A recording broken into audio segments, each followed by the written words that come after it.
Hey guys, so I've talked before about how, this is a strange time we're living in, and how me driving trucks, I can especially see climate change, and some people I work with, how they, oh, that's great, that's good. And I'm like, 60 degrees in upstate New York in December, and I'm like, you don't see how that's bad? Like, oh, that's great. I'm just like, I think that's the worst part. I thought about it last night on the bike. I think the worst part of the era we're living in is just, it isn't that it's climate change.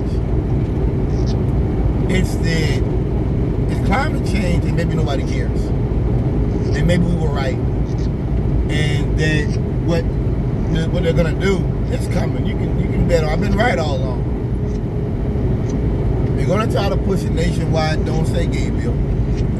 Like this Project 2050 trying to make it easier to fire people who aren't fascists and who don't push the fascist line.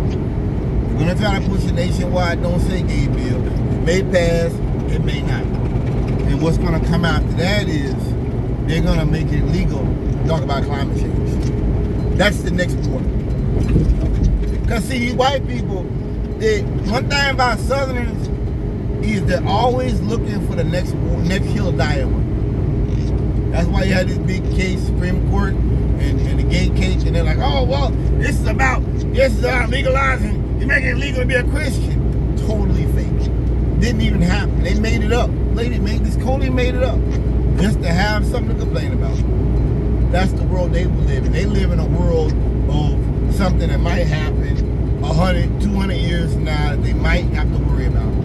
We're worried about tomorrow. What about the next 10 minutes? And I think that's the scariest part about it is, in my lifetime, going from being a kid and watching the news where rednecks were like, well, climate change doesn't exist, there's no proof of it, to now hearing Paul Gosar, Martin Luther Green say, yeah, maybe it exists, maybe it's a good thing.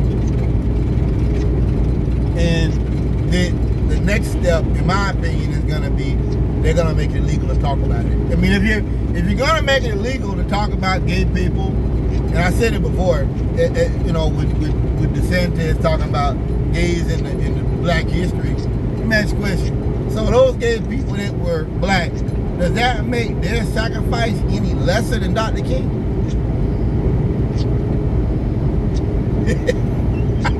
That's my first, I understand that right-wing nonsense, it doesn't have to make sense.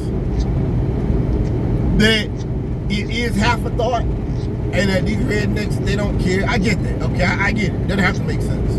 It's not logical, to see someone come out on Truth Social and say, yeah, we're called racist. Let's go ahead and be racist. Well, maybe that's bad. Maybe if you're called racist, maybe you should work to change that. My whole life as a black man, my thing is, I'm going to be the opposite of what you call me. I'm going to be the opposite of it. Before Caucasian, they're going to just indulge in that. You need me to explain why that's bad?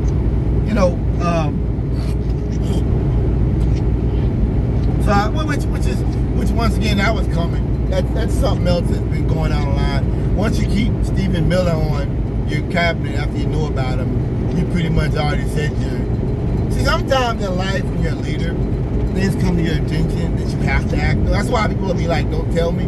Because if you tell them, they have to act. Because they don't act, people find out then their morality. Because people are going to say you weren't part of it. And now I'm seeing Trump eat dinner with Nick Fuentes. I don't really got to talk anymore about Trump and racism and all that. I bet you Trump won't stumble at the Cornel West. I bet you Trump won't stumble into nobody that's a moderate Democrat. I bet you won't catch Trump talking to a moderate Democrat somewhere.